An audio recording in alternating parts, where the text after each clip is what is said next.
Ito na yung ano, yung magre-reban sa'yo. Alam dyan na? Oh. Ngayon kayo. Sige. Diyan na.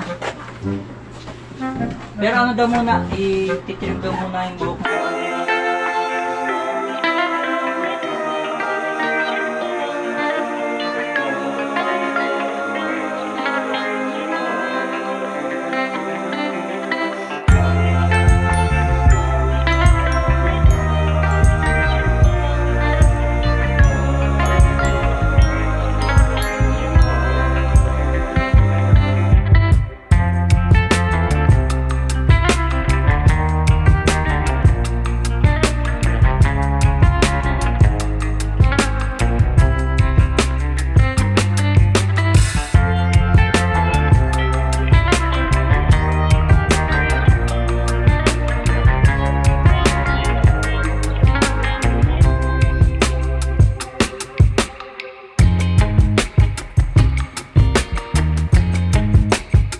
Kasi parang basa na yung mukha ko. Ah, Alam ba kayo? okay lang, sige. Basta ang ano yan, maganda yung pagkakupit. Magkano bayad yun, okay lang. Basta maganda lang, bagay sa akin.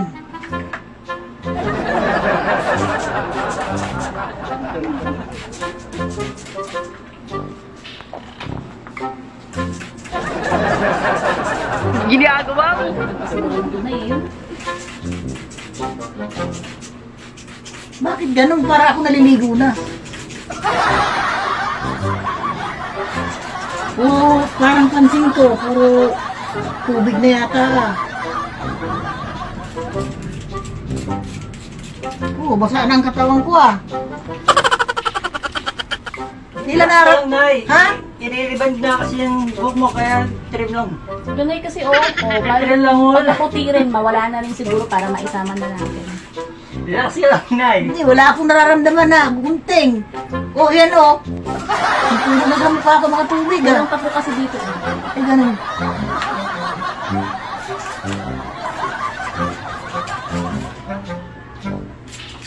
Kulang na lang ito eh. Shampoo hindi. Hindi ko naman naliliban. Shampoo na. Wala ba kayo dyan dalang tawel na pampuno sa mukha ko?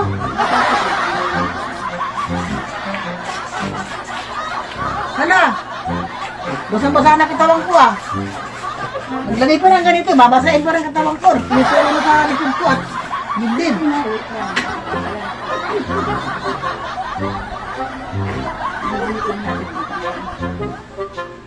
Tingin lang natin.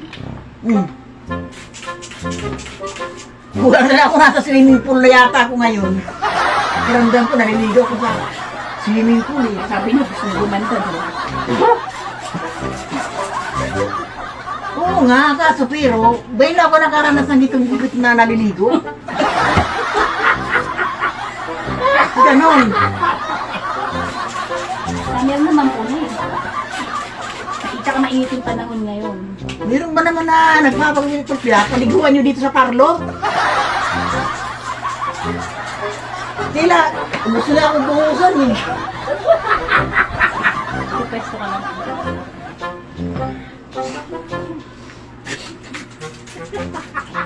Wala na bang katapusan yung ganyan? Sumakar lang tabo doon, sobrang gana, maligog ako.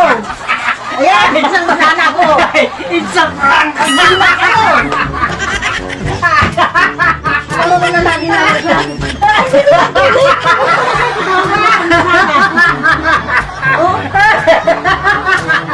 Ikaw, brand kong kalukuhan sa akin.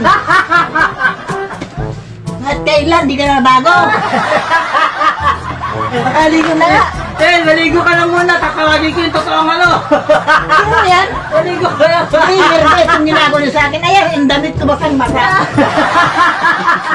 Maligo ka na muna, tatawagin ko yung totoo.